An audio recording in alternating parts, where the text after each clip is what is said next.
Innal hamdalillah nahmaduhu wa nasta'inuhu wa nastaghfiruhu wa nastahdihi wa natubu ilayhi wa na'udzu billahi min shururi anfusina wa sayyiati a'malina. Man yahdihillahu fala mudhillalah wa man yudlilhu fala hadiyalah.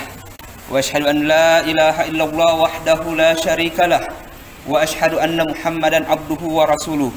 Allahumma shalli ala Muhammad wa ala ali Muhammad kama shallaita ala Ibrahim wa ala ali Ibrahim wa barik ala Muhammad wa ala ali Muhammad kama barakta ala Ibrahim wa ala ali Ibrahim fil alamin innaka Hamidun Majid. Ayuhan nas, usikum wa nafsi bi taqwallah faqad fazal muttaqun. Qala Allah ta'ala fi kitabil karim, ya ayyuhallazina amanu taqullaha haqqa tuqatih wa la tamutunna illa wa antum muslimun. Ya ayuhan nas, ittaqu rabbakumul ladzi khalaqakum min nafsin wahidah wa khalaqa minha zawjaha wa bassa minhuma rijalan katsiran wa nisaa'a wattaqullaha allazi tasaaluna bihi wal arham innallaha kana 'alaikum raqiba. Amma ba'd, fa inna asdaqal hadits kitabullah wa khairal hadi hadi Muhammadin sallallahu alaihi wasallam wa syarrul umuri muhdatsatuha wa kullu muhdatsatin bid'ah wa kullu bid'atin dalalah wa kullu dalalatin finnar. Hadirin bapak-bapak, saudara-saudara sidang jamaah Jumat yang dimuliakan Allah Subhanahu wa taala. Segala puji bagi Allah Azza wa Jalla yang telah mengaruniakan salah satu karunia terbesarnya bagi umat manusia, yaitu diutusnya sang rasul terakhir, Rasulullah Muhammad sallallahu alaihi wasallam, sosok yang menjadi penutup para nabi dan rasul, sosok yang menjadi teladan paripurna kita dalam seluruh aspek kehidupan, baik di dunia maupun di akhirat. Karena itu jamaah yang dimuliakan Allah Subhanahu wa taala, pada saat beliau sallallahu alaihi wasallam wafat dan meninggalkan dunia ini untuk selama-lamanya, menjadi sempurnalah syariat Allah di muka bumi ini. Tidak ada lagi yang perlu untuk ditambahkan karena semua aspeknya telah disempurnakan oleh Azza wa Jalla. Itulah sebabnya salah satu pesan penting baginda Rasulullah sallallahu alaihi wasallam kepada kita umatnya melalui istri beliau Ummul Mukminin, ibu dari seluruh orang-orang yang beriman, man ahdatsa fi amrina haza ma laysa fihi fahuwa raddun.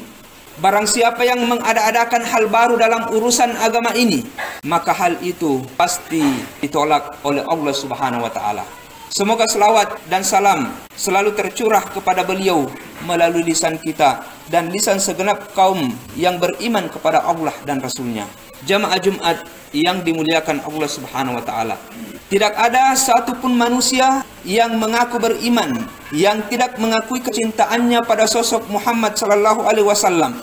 Tetapi yang selalu menjadi masalah adalah apakah perasaan cinta itu sudah cukup setaraf rasa dalam hati atau sekadar pengakuan di mulut. Tentu saja tidak, jamaah yang dimuliakan Allah Subhanahu wa taala. Cinta tidak pernah cukup untuk sekedar diklaim. Cinta harus selalu dibuktikan.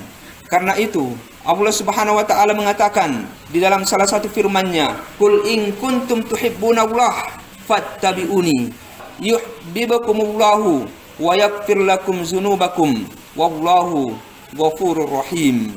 Katakanlah wahai Muhammad, jika kalian mencintai Allah, maka ikutilah aku. Niscaya Allah akan mencintai kalian dan mengampuni dosa-dosa kalian, dan Allah itu Maha Pengampun lagi Maha Penyayang.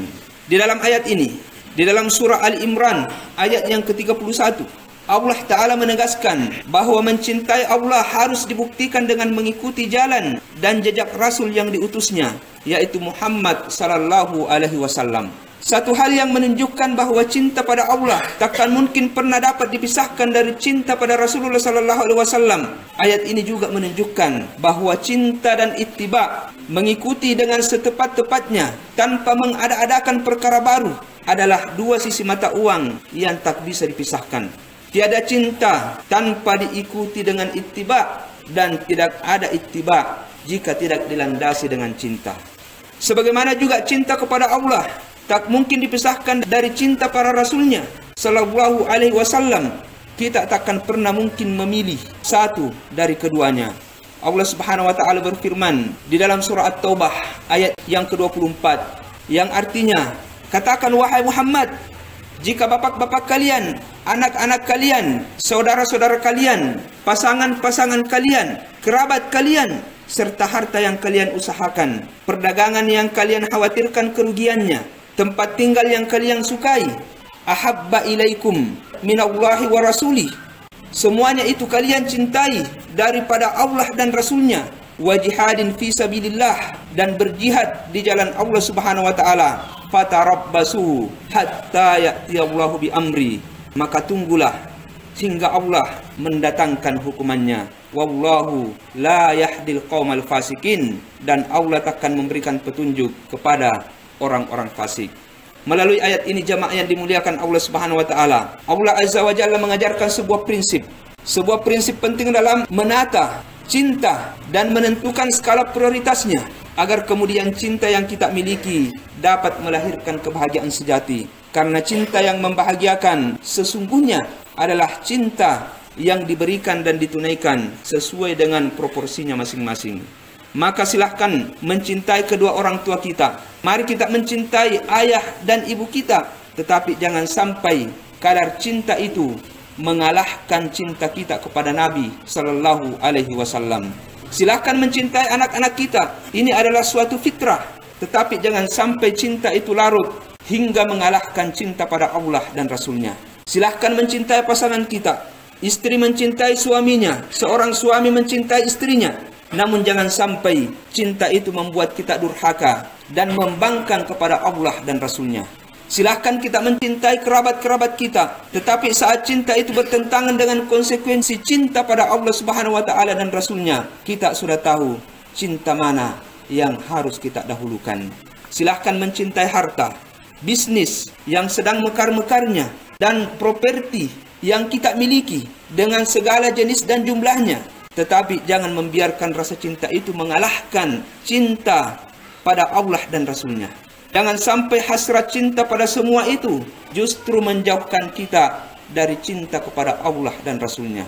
Kenapa jamaah yang dimuliakan Allah Subhanahu wa taala? Karena seperti yang telah disebutkan, semua bentuk cinta yang gagal mendahulukan cinta pada Allah dan Rasulnya hanya akan menyengsarakan hidup sang pencinta itu di dunia dan akhirat. Tidak sedikit anak akhirnya sengsara karena patuh pada ayah dan ibunya meskipun mereka menyuruhnya durhaka pada perintah Allah. Tidak sedikit pasangan yang akhirnya sengsara karena lebih memilih pasangannya meski harus melanggar perintah Allah. Betapa banyak orang tua yang merusak anak-anaknya sendiri justru karena terlalu cinta dan sayang meskipun harus mengabaikan batasan-batasan yang diberikan oleh Allah dan Rasulnya. Padahal itu semua baru sebatas hukuman-hukuman dunia bagi mereka yang tidak membingkai rasa cintanya dengan prioritas cinta Allah dan Rasulnya. Lalu bagaimana pula dengan hukuman-hukuman akhirat? Sudah tentu jauh lebih mengerikan lagi jamaah yang dimuliakan Allah Subhanahu wa taala. Karena mendahulukan cinta Allah dan Rasulnya adalah sebuah konsekuensi logis dari sebuah pengakuan keimanan kepada Allah dan Rasulnya. Rasulullah sallallahu alaihi wasallam bersabda dalam sebuah hadis yang diriwayatkan oleh Imam Bukhari dan Imam Muslim, "La yu'minu ahadukum hatta akuna ahabba ilaihi min waladihi wa walidihi wan nasi ajmain." Tidak beriman seorang dari kalian hingga aku menjadi lebih dicintainya daripada ayahnya, anak-anaknya, dan seluruh manusia. Kaum muslimin, sidang jamaah Jumat yang dimuliakan Allah Subhanahu wa taala. Suatu ketika Rasulullah sallallahu alaihi wasallam menggenggam tangan sahabatnya yang mulia Umar bin Khattab radhiyallahu anhu. Umar pun kemudian bertutur, "Wahai Rasulullah, sungguh engkau jauh lebih aku cintai daripada segala sesuatu kecuali dari diriku sendiri." Mendengar itu jamaah yang dimuliakan Allah Subhanahu wa taala, Rasulullah sallallahu alaihi wasallam kemudian merespon, "La wallazi nafsi biyadi hatta akuna ilaika min nafsik." Tidak, demi zat yang jiwaku di tangannya, sampai aku jauh lebih engkau cintai dari dirimu sendiri. Maka Umar pun mengatakan, "Fa innahu al-an wallahi la anta ahabbu ilayya min nafsi." Sungguh sekarang, demi Allah, engkau benar-benar lebih aku cintai, bahkan melebihi diriku sendiri. Rasulullah pun berkata, nah, sekarang barulah benar-benar cintamu, wahai Umar.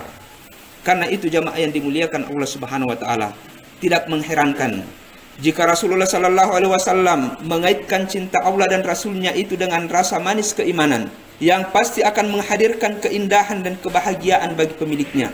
Beliau sallallahu alaihi wasallam bersabda, yang artinya ada 3 perkara yang siapa yang memilikinya, niscaya ia akan merasakan manisnya iman.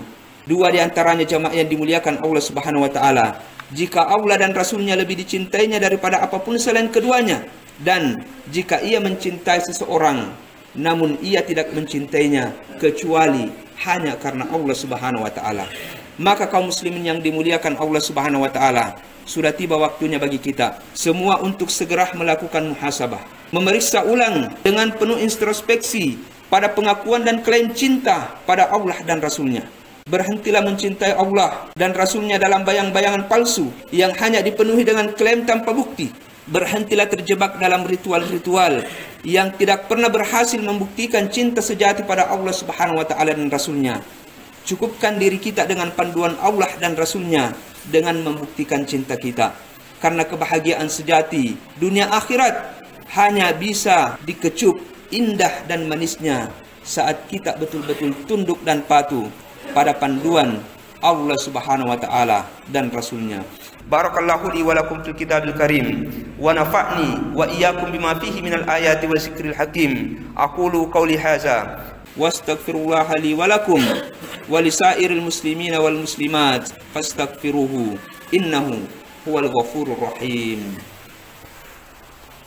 Alhamdulillahi ala ihsani wa syukru lahu ala taufiqihi wa amtinani wa asyhadu an la ilaha illallah wahdahu la syarikalah ta'ziman li sya'ni wa asyhadu anna Muhammadan abduhu wa rasuluh ad-da'i ila ridwani.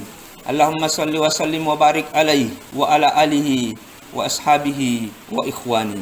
Hadirin bapak-bapak, saudara-saudara sidang jamaah Jumat yang dimuliakan Allah Subhanahu wa taala, puncak kebahagiaan tertinggi yang akan diraih oleh para pencinta sejati Rasulullah Muhammad sallallahu alaihi wasallam adalah kelak saat diperkenankan untuk berdamping bersama baginda Rasulullah sallallahu alaihi wasallam di dalam surga Allah Subhanahu wa taala. Dikisahkan oleh sahabat Anas bin Malik radhiyallahu anhu, suatu ketika ada seorang pria datang menemui Rasulullah sallallahu alaihi wasallam. Pria tersebut kemudian bertanya, "Wahai Rasulullah, mata sa'ah? Kapan kegerangan hari kiamat?" Pada mulanya Rasulullah tidak mau. Ia enggan untuk menjawab pertanyaan tersebut.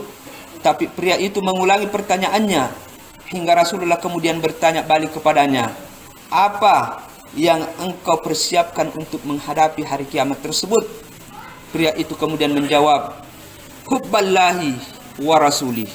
Cinta pada Allah dan Rasulnya. Maka baginda Rasulullah sallallahu alaihi wasallam pun mengatakan, "Anta ma'a man ahbabta." Engkau kelak akan bersama dengan siapa yang engkau cintai.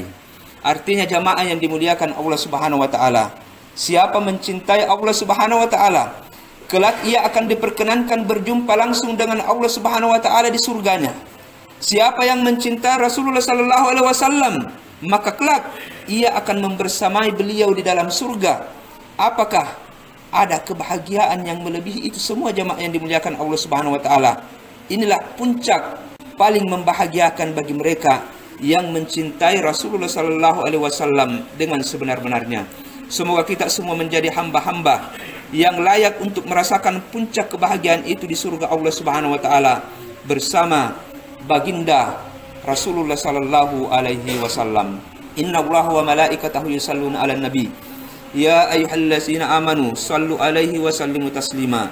Allahumma salli ala Muhammad wa ala ali Muhammad kama shallaita ala Ibrahim wa ala ali Ibrahim wa barik ala Muhammad wa ala ali Muhammad kama barakta ala Ibrahim wa ala ali Ibrahim fil alamina innaka Hamidum Majid. Allahumma ighfir lil muslimina wal muslimat wal mu'minina wal mu'minat al ahya'i minhum wal amwat innaka sami'un qaribun mujibud da'wat ya qadiyal hajat. Rabbana zalamna anfusana wa illam taghfir lana wa tarhamna lanakunanna minal khasirin. Rabbana ighfir lana dzunubana wa dzunuba walidina warhamhum kama rabbana shighara. Rabbana ighfir lana wa li ikhwanina allazina sabaquna bil iman wa la taj'al fi qulubina ghillan lil ladzina amanu. Rabbana innaka ra'ufur rahim. Rabbana atina fid dunya hasanah wa fil akhirati hasanatan wa qina azaban nar. Subhana rabbika rabbil izzati amma yasifun wa salamun alal mursalin walhamdulillahi rabbil alamin. Aqimissalah.